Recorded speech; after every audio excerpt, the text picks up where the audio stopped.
Hello students, आज हम लोग BSc final year English medium की क्लास स्टार्ट कर रहे हैं। इसमें सबसे पहला हम लोग यूनिट फर्स्ट शुरू कर रहे हैं, bonding in solids and crystal structure. इसका फर्स्ट पॉइंट है, हमारा जो फर्स्ट टॉपिक है वो है फोर्स बिटवीन एटम्स। अभी देखिए, इसको समझने के लिए सबसे पहले सभी को पता है कि कोई भी मैटर होता है वो एटम से और मॉलिक्यूल से मिलकर बना हुआ होता है। उनके बीच में अट्रैक्टिव फोर्स भी लगता है as well as repulsive force भी लगता है। ठीक है, तो इनके बीच में वो फोर्स कैसे अप्लाई होता है, किनके बीच में अट्रैक्टिव फोर्स लगता है, किनके बीच में रिपल्सिव फोर्स लगता है, उसको बिल्कुल जनरल वे में समझाने के लिए सबसे पहला मॉलिक्यूल लिया गया hydrogen molecule. Hydrogen molecule H2 molecule. ये हाइड्रोजन मॉलिक्यूल दो हाइड्रोजन एटम्स से मिलके बना हुआ है। अब उन्हें हम लोगों ने सुविधा के लिए थोड़ा HA और HB नाम दे दिया ताकि हम लोग इनको डिफरेंशिएट कर पाए कि हाइड्रोजन कौन कौन से हैं, एक A वाला और एक B वाला। अब इनके पास, हर एक एटम के पास अपना अपना एक न्यूक्लियाई होता है, एक न्यूक्लियस होता है। तो NHA जो हाइड्रोजन है उसका न्यूक्लियाई है Na और HB है उसका न्यूक्लियस है NB। और हाइड्रोजन का कॉन्फ़िगरेशन होता है 1s1, यानी हाइड्रोजन जो एटम होता है उसके पास एक इलेक्ट्रॉन होता है। तो HA हाइड्रोजन एटम है उसका जो इलेक्ट्रॉन है वो है EA और HB जो हाइड्रोजन एटम है उसका इलेक्ट्रॉन है EB। ये हाइड्रोजन मॉलिक्यूल इसीलिए लिया गया है क्योंकि ये सबसे सिंपलेस्ट मॉलिक्यूल माना जाता है। इसके जो हाइड्रोजन एटम्स हैं उनके जो न्यूक्लियाई है Na एंड Nb और जो इलेक्ट्रॉन्स हैं Ea एंड Eb, इनके बीच में हम लोग देखेंगे कि कौन सा बॉन्ड बन रहा है, अट्रैक्टिव फोर्स कहाँ लगता है, रिपल्सिव फोर्स कहाँ लगता है। जो कि आपको थोड़ा तो पता ही है कि जो अट्रैक्टिव फोर्स लगता है वो लगता है सेम चार्जेस के बीच में, जैसे कि सेम चार्जेस के बीच में नहीं लगता है, सॉरी, अट्रैक्टिव फोर्स लगता है अपोजिट चार्जेस के बीच में। जैसे कि अगर मैं न्यूक्लियाई लूं Na, न्यूक्लियस सबको पता है कि पॉजिटिवली चार्ज होता है, ये Ea इलेक्ट्रॉन नेगेटिवली चार्ज होता है। इनके बीच में कौन सा फोर्स लगेगा, अट्रैक्टिव फोर्स। ऐसे अगर रिपल्सिव फोर्स देखें तो जो रिपल्सिव फोर्स लगता है वो किसमें लगता है, सेम चार्जेस में। जैसे अगर न्यूक्लियाई के साथ ही देखा जाए, ये न्यूक्लियस पॉजिटिवली चार्ज, ये भी पॉजिटिवली चार्ज, इनके बीच में रिपल्सिव फोर्स लगेगा। ऐसे ही EA, EB both are electrons are negatively charge particles, तो इनके बीच में जो फोर्स लगेगा वो होगा रिपल्सिव फोर्स। तो जनरल में इसको एक डायग्राम से हम लोग अगर समझकर देखते हैं तो देखिए, एक डायग्राम से आप देख लो कि हाइड्रोजन है HAHB, इसका न्यूक्लियाई है Na, इसका न्यूक्लियाई है NB, इसका इलेक्ट्रॉन है Ea, इसका इलेक्ट्रॉन है EB। अब Na और NB both are positively charge, तो ये इनके बीच में कौन सा फोर्स लगेगा, रिपल्सिव फोर्स लगेगा। रिपल्सिव फोर्स लगाएंगे तो ये दोनों एक दूसरे से दूर हटने की कोशिश करेंगे। यानी यहाँ पर जो ये वाला एरो है ये किसको दिखाएगा, रिपल्सिव फोर्स, तो ये रिपल्शन को दिखाएगा। और अगर ये वाला एरो हम लोग लगाएं जो कि उनको क्लोज ला रहा है, वो हमें दिखाएगा किसको, अट्रैक्शन को दिखाएगा। दैट मीन्स यहाँ पर ये तो रिपल्शन है, ये भी रिपल्शन है। अट्रैक्शन देखिए तो हाइड्रोजन Ha जो है उसके न्यूक्लियाई और उसके इलेक्ट्रॉन के बीच में होगा, ये अट्रैक्शन होगा। HB जो B हाइड्रोजन है उसके इलेक्ट्रॉन और न्यूक्लियस के बीच में जो होगा वो भी अट्रैक्शन होगा। इसके अलावा ऑल्टरनेट भी ले सकते हैं कि जो हाइड्रोजन एटम है A वाला उसका तो न्यूक्लियाई और जो B वाला है उसका इलेक्ट्रॉन, इनके बीच में भी अट्रैक्शन होगा। सिमिलरली NB और E, इनके बीच में भी अट्रैक्शन होगा। तो अगर हम लोग लिखे यहाँ पे तो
पोटेंशियल एनर्जी डिस्टेंस कर्व। ये बहुत इंपॉर्टेंट है क्योंकि क्या होता है, force F is equals to minus del u upon del r होता है। What is u here?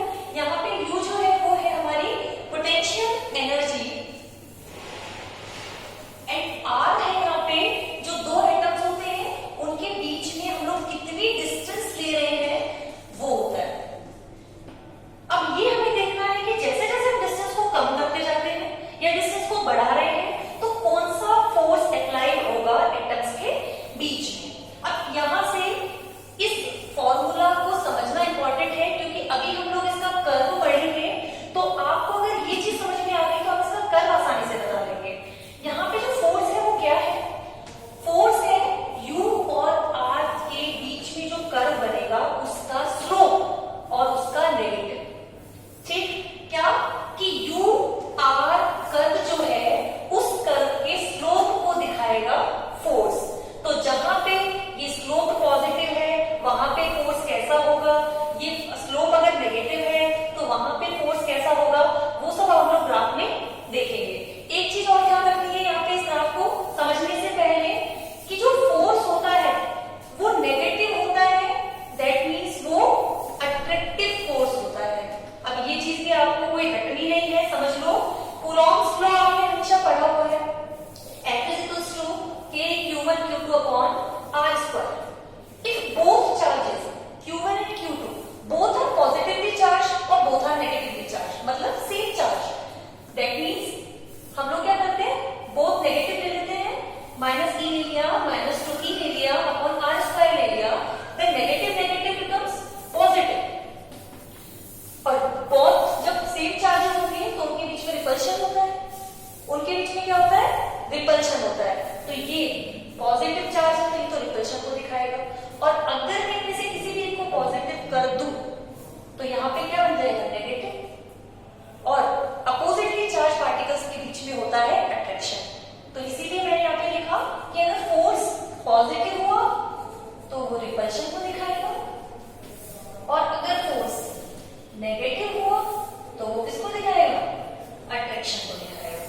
ये थे बेसिक्स उस ग्राफ को पढ़ने के लिए, क्योंकि अभी जब हम लोग ग्राफ बनाएंगे तो आप लोग नहीं पढ़ पाओगे कि कहां पर फोर्स पॉजिटिव रहेगा यानी अट्रैक्टिव, फोर्स पॉजिटिव रहेगा मतलब रिपल्सिव रहेगा, नेगेटिव होगा मतलब अट्रैक्टिव होगा। तो अभी देखना, तो अब हम लोग ये पोटेंशियल एनर्जी डिस्टेंस कर्व बनाते हैं। देखो इसकी शेप ऐसे करते हैं, ये एक्स एक्सिस जो है इस पर तो आर होगी डिस्टेंस और यहां पर क्या होगी, पोटेंशियल एनर्जी यू। इसका जो कर्व बनेगा वो बनता है ये शेप, यहाँ ये इंफिनिटी तक जाता रहता है। अब इस चीज को समझना, ये आर डिस्टेंस यानी कि कोई दो एटम्स हैं वो एक दूसरे से कुछ डिस्टेंस पर हैं। अब जैसे जैसे हम इनको पास लाते जाते हैं क्या होगा, इनके बीच में अट्रैक्शन फोर्स लगेगा कि नहीं लगेगा, अट्रैक्टिव फोर्स लगेगा। F is equals to minus del u by del r. अब इस चीज को देखिए, आप अगर आप इस पॉइंट पर जाके एक स्लोप बनाते हो, थीटा एक्यूट एंगल है less than 90 degree, that means tan theta कैसा होगा यहाँ पे, positive. And what is tan theta here, tan theta क्या होता है यहाँ पे, स्लोप होता है। स्लोप पॉजिटिव है मतलब this term is positive, then force becomes negative. Force negative होने का मतलब attractive force, that means ये जो प्लेस है ना यहाँ पे कौन सा फोर्स लगेगा, attractive force लगेगा, यानी यहाँ पे क्या लिखा है, attraction। ठीक है, जैसे जैसे डिस्टेंस कम होती जाएगी, अब यहां से आप देख रहे होंगे कि u जो है वो r के प्रोपोर्शनल है, इधर जाके देख रहे हो आप, F dot d r is equals to du, minus लगा दो यहाँ पे, यहां से r is proportional to u है विद नेगेटिव साइन, का मतलब जैसे जैसे r की वैल्यू कम होगी, कम हो रही है, वैसे वैसे पोटेंशियल एनर्जी u की वैल्यू भी क्या होगी, कम होगी, हो रही है with negative, that means potential energy धीरे धीरे कम होती जाएगी और नेगेटिव होती जाएगी। अब एक सिचुएशन ऐसी आती है जब ये दो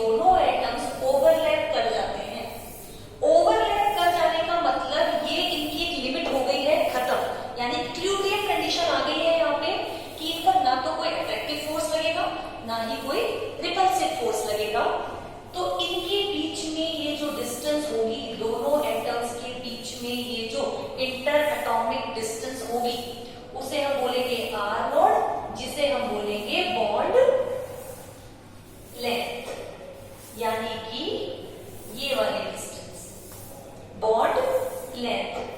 अब क्या होता है, अगर इस बॉन्ड लेंथ से कम मतलब इससे ज्यादा क्लोज एटम्स को अगर हम लोग लेकर आते हैं तो ये अब अट्रैक्शन की इनकी लिमिट खत्म हो चुकी है, वो एक दूसरे को रिपेल करने लग जाएंगे।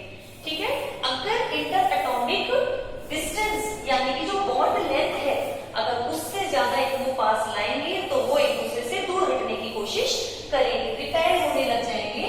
तो यहाँ से इनका फिर रिपल्शन शुरू हो जाता है। अगर हम लोग क्या करें, डिस्टेंस को कम करते जाएं, और वैसे भी समझ सको अगर आप स्लोप से, तो यहाँ पे स्लोप बनाओ, theta is greater than 90 degree, तो टेन थीटा कैसा हो जाएगा, नेगेटिव। ये टर्म नेगेटिव तो फोर्स कैसा हो जाएगा, पॉजिटिव। और जब फोर्स पॉजिटिव होता है तो वो किसको दिखाता है, रिपल्शन।